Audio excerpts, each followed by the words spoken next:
Welcome to the Smart Weight Loss Coaching Podcast. I'm Dr. Lisa Olson, a board-certified weight loss medicine specialist and certified life coach. In this podcast, I'll share fresh insights and effective techniques for incorporating mindset, habit change, and proven science into your life. Are you ready to achieve sustainable weight loss, wellness, and longevity? Then let's jump in and lose weight the smart way. If 2% of the air in your house was filled with cigarette smoke, you'd probably want to change that, right? I don't know for sure how much cigarette smoke you would personally need to be exposed to in order to get heart disease, lung cancer, or emphysema, but I bet you're not really interested in putting that to the test, right? You just open up your windows and get rid of the 2% smoke because that's better than taking a chance. How about when a toxic ingredient makes up less than 2% of the ingredients on a nutrition label?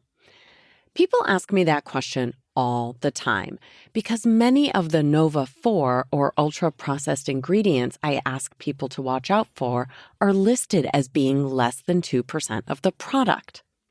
Don't be fooled by the manipulative nature of food labels, especially the front label, where even the most toxic emulsifier-filled foods may say things like all natural on the front of the container.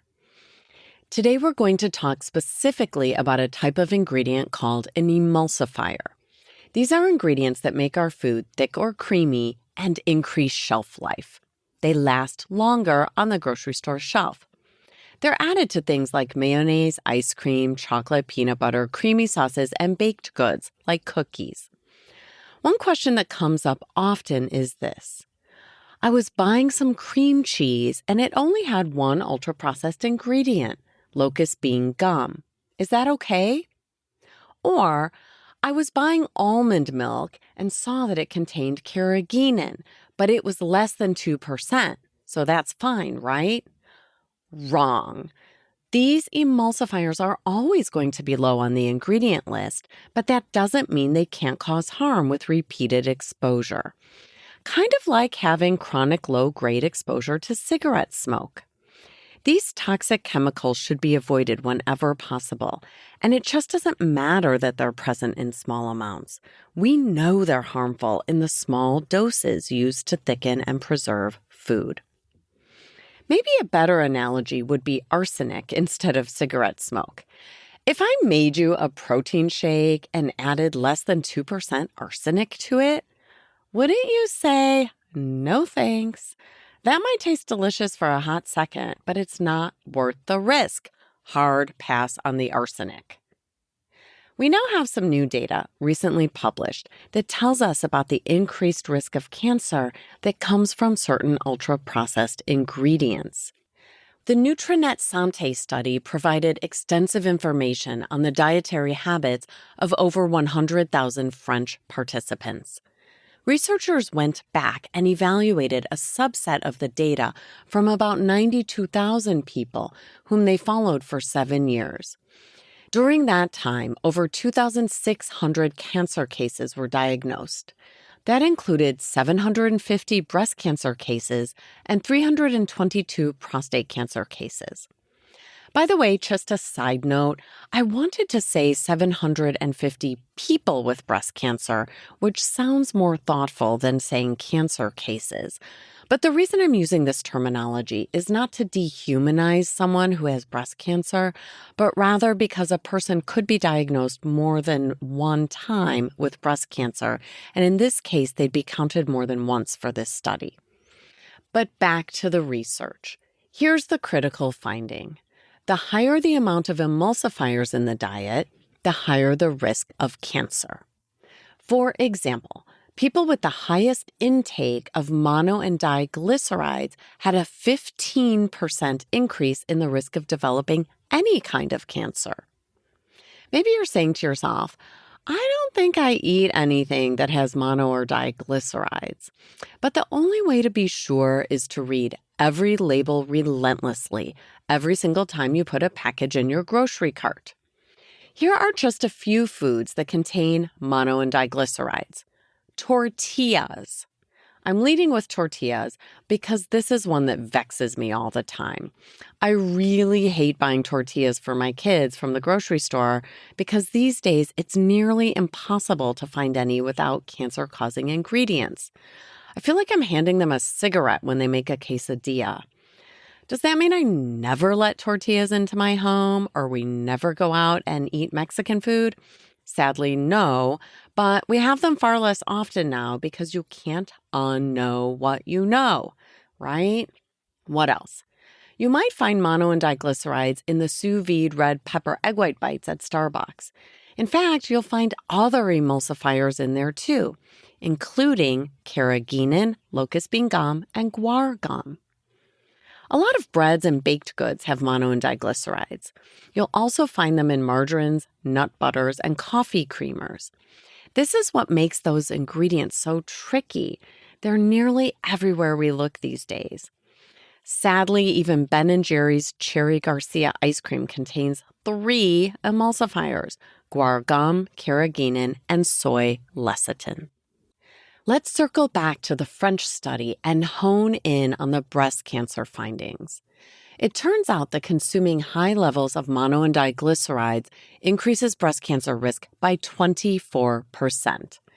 And the risk for premenopausal breast cancer is increased by 45% with diphosphates, 55% with pectins, and 48% with high levels of sodium bicarbonate exposure. By the way, for you gentlemen out there, mono and diglycerides increase the risk of prostate cancer by 46%. This is no joke. That's why I'm always encouraging you to read your labels. One important thing to know about the Nutrinet Santé study is that it showed correlation, not causation. In other words, we saw that high levels of emulsifiers like carrageenan were associated with breast and prostate cancer, but this study was not designed to prove that the cancers were caused by the ultra-processed chemicals. It's possible, for example, that people who eat a lot of Nova-4 foods also have other habits that increase their risk of breast or prostate cancer. I'm staying tuned for more direct proof that emulsifiers cause cancer, but until that definitive data is available, I have some thoughts on what I'll do when these ingredients show up on a label. I'll take a pass. If my kids want cottage cheese and I pick up a container of Dean's, in addition to milk and cream, I'll also find less than 2% of maltodextrin, guar gum, citric acid, carrageenan, mono and diglycerides, locust bean gum, polysorbate 80, as well as potassium sorbate, a preservative, and other Nova-4 ingredients. Why would I ever give that to my family? Why would I ever eat that myself? Hard pass. We also know that emulsifiers impact our gut microbiome, which is the environment in our gastrointestinal tract where we peacefully coexist with certain types of bacteria. When we harm our normal gut flora with emulsifiers, we allow inflammation to develop, and that puts us at risk for inflammatory bowel diseases like Crohn's disease or ulcerative colitis.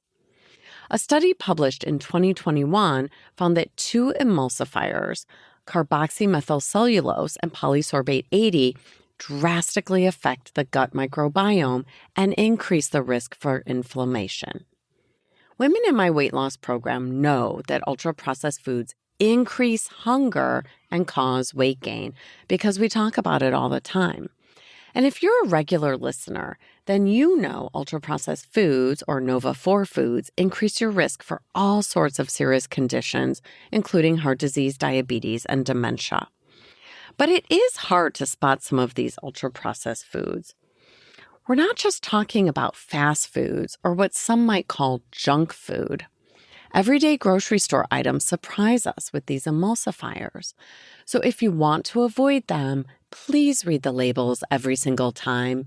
And then when you can, skip the foods with emulsifiers, including all of the gums like xanthan gum, carrageenan gum, locust bean gum, guar gum, and so on.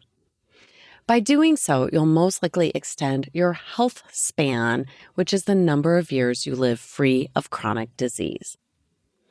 I often find that reading labels and reducing emulsifiers is an effective technique to stop that progressive weight gain that so many of us experience in our lifetimes. You're not gaining weight because you lack willpower. You're not the problem. You're not lazy. You're not undisciplined. Our food supply is the problem. We're being offered an array of foods and non-nutritive food-like products on our grocery store shelves that are causing an epidemic of obesity and that are creating a decline in our health spans. The best news I have for you is that you can turn this around. It's not too late. Seriously. I hope your NBA, your next best action for this week, will be to read your labels each and every time you buy food that comes in a package, so you can start to swap out foods with emulsifiers whenever possible. One last thought, once you start looking for these things, the grocery store can feel a little horrifying. So don't panic if you occasionally pick up something with an emulsifier or other Nova-4 ingredients. We're looking for progress, not perfection. You don't have to make all of these changes overnight.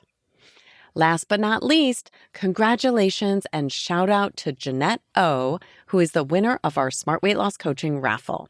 Jeanette will receive a free 12-week membership to our program. Thank you so much to all of you Smarties out there who entered. We appreciate that more than you know. Thanks so much for listening.